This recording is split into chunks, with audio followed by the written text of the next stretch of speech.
morning. This is the Friday Fireside, and I am here with our friend Fred Godfrey from Origin. Fred, how are you? I'm very well, thank you. It's been a good and busy week.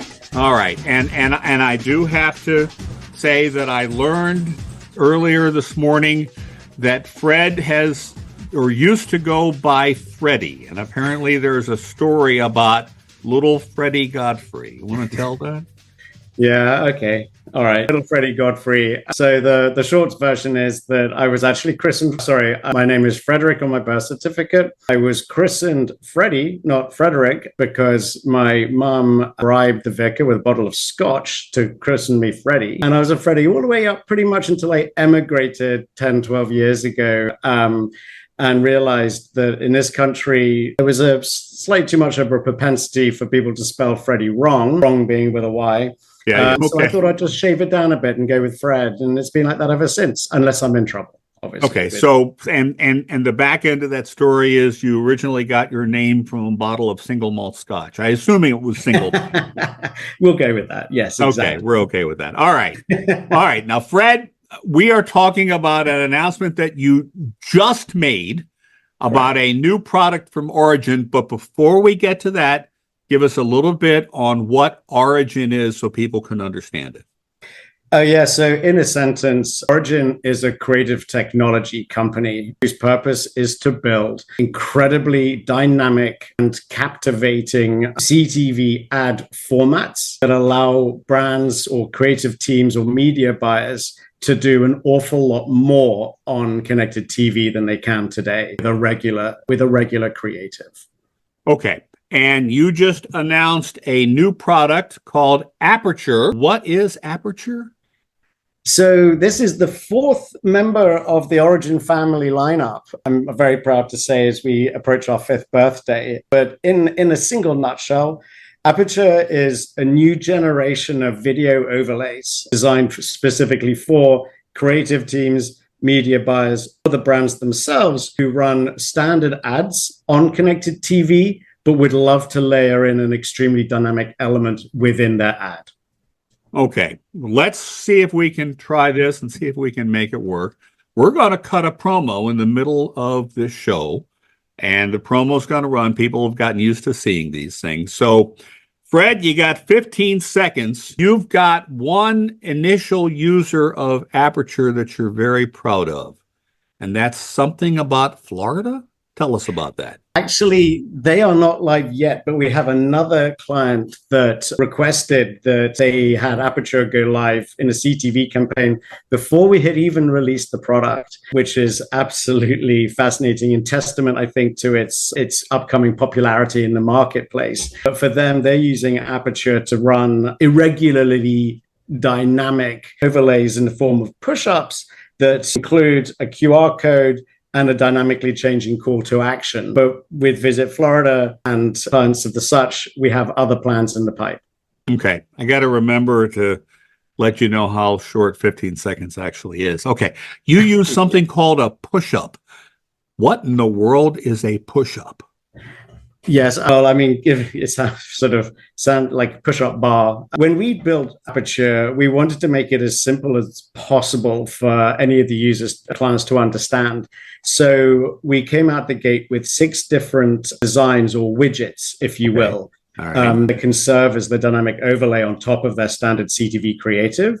And the little sort of lower third or however high they wanted push-up is one of those widgets. We also have what we call hot corners, where the ad might peel over to reveal a little bit of information. We also have light boxes and feature boxes that are really good for highlighting specific products or bringing in cooperative partners, which is a very, very big opportunity and part of our business. And a few other really nice designs that are extremely customizable and extremely flexible, but more importantly, every one of the different overlay widgets is capable of being fed by any form of dynamic or data-fed piece of information. So it can change all the time.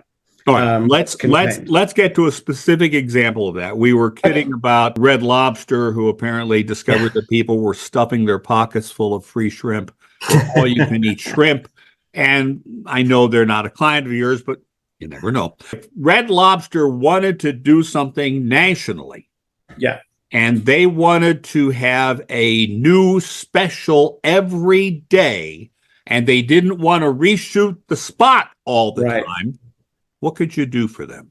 Well, that's a really good example. And if you're out there, Red Lobster, you're not a client. So I hope you like the sound of this. It's a really perfect example. They've already built this very beautiful, probably live action 15 or 30-second spot. And by all intents and purposes, that is generic, right? It suits the needs to appeal to a national audience.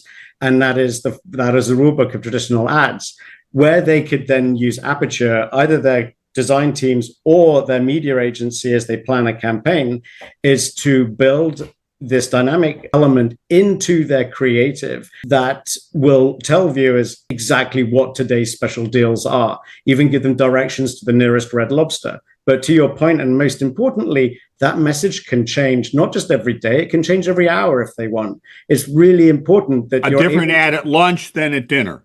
A different message, at least, on top of a different overlay push up. And that's the critical part of it, is the nowness of bringing what people are used to with sort of social and mobile into the living room is exactly what we have spent 5 years mastering with our other ad formats, and are now able to bring into a client's creative its own to do whatever it is that they want.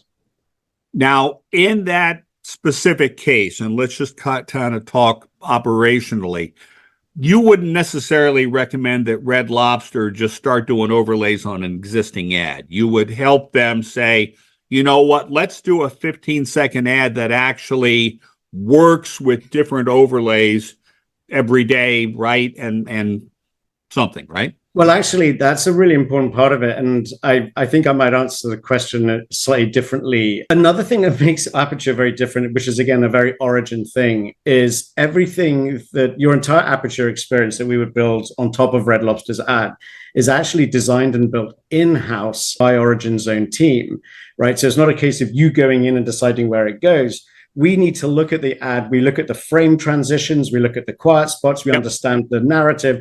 And we will then, based upon what you're looking to achieve with Aperture, we will make recommendations to you based upon, depending on helping you choose, which widget might do the best job. And then looking at how often you intend to refresh the data feed that we're using to put the information inside that. That will also affect the widgets that we choose and the strategy that we go with.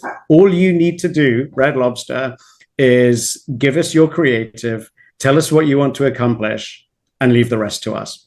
So if Red Lobster had a spot and it had a pile of snow crab claws there, obviously, if you're a restaurant, you don't want anything hiding the snow crab claws. That's really important. So you work around what the creative is and find the best place to get their message through your overlays to the consumers.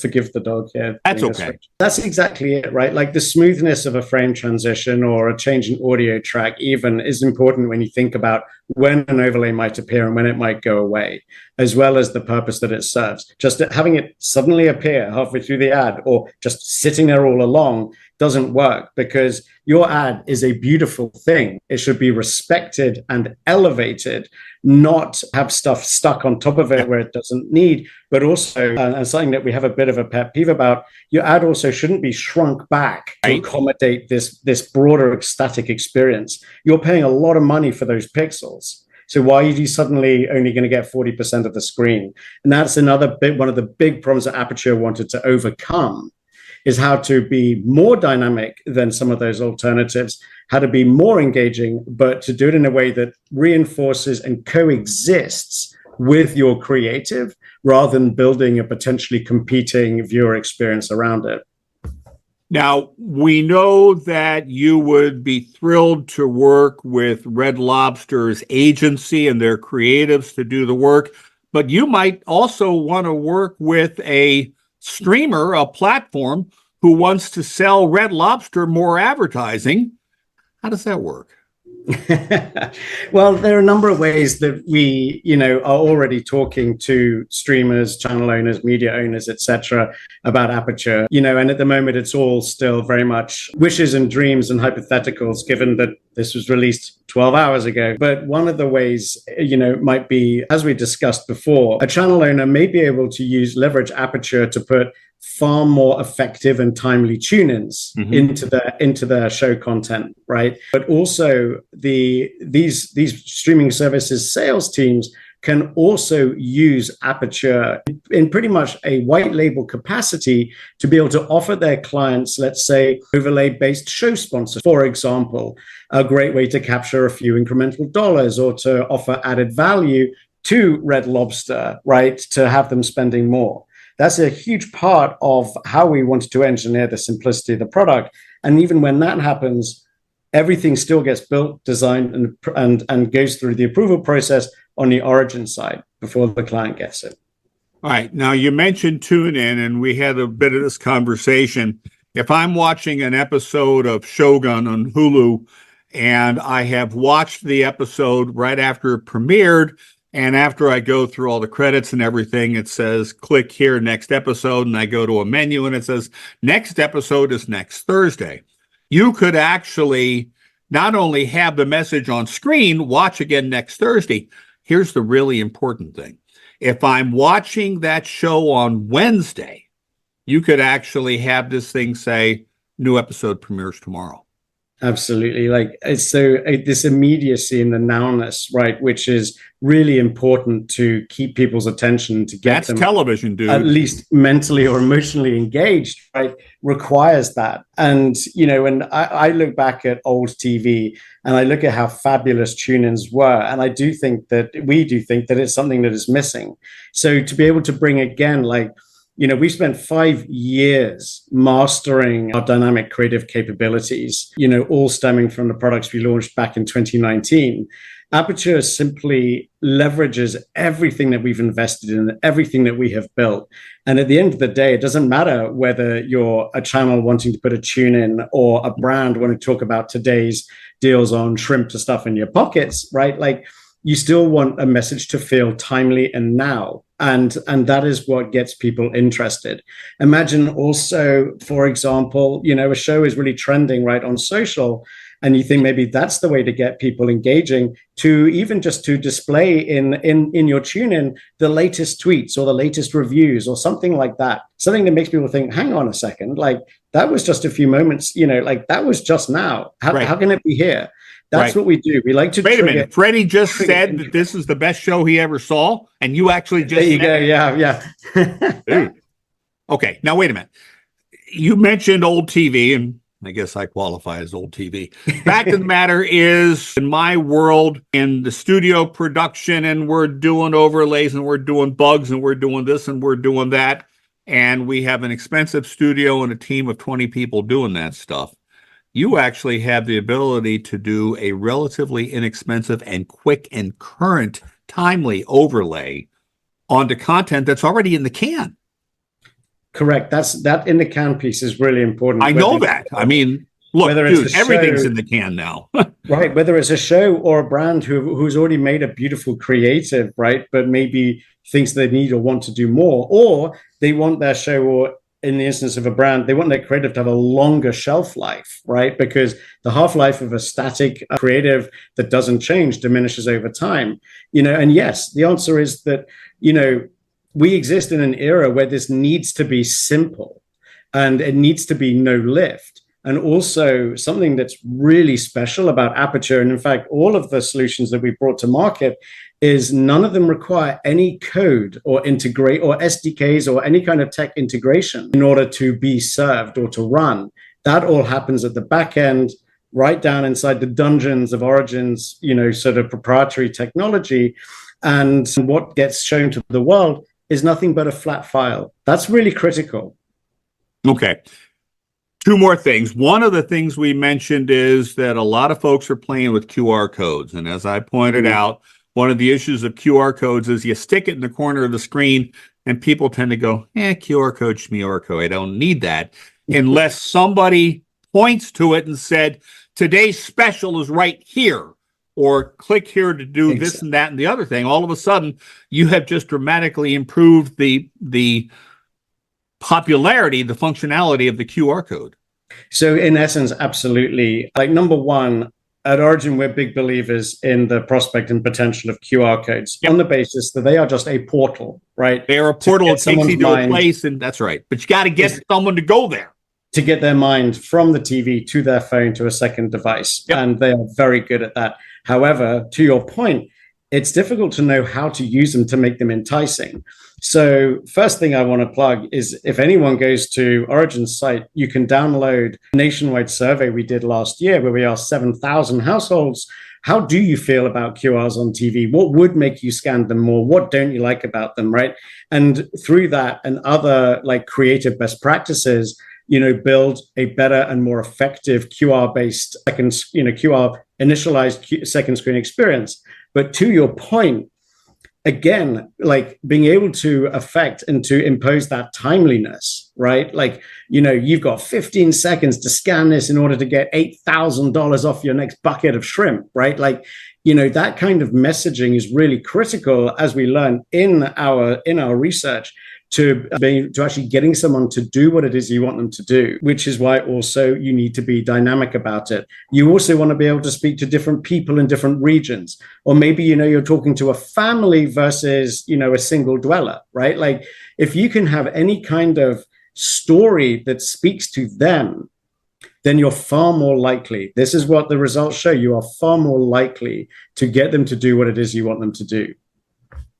All right, now we're going to close on something. I think we're going to sing an old Coca-Cola spot. No, but before we get there, you talk about some interesting stuff about content in the can. Fact of the matter is, we have, at last count, 1 billion hours of television content in the can. Most of it highlights individual brands, anything from mayonnaise to Mustangs.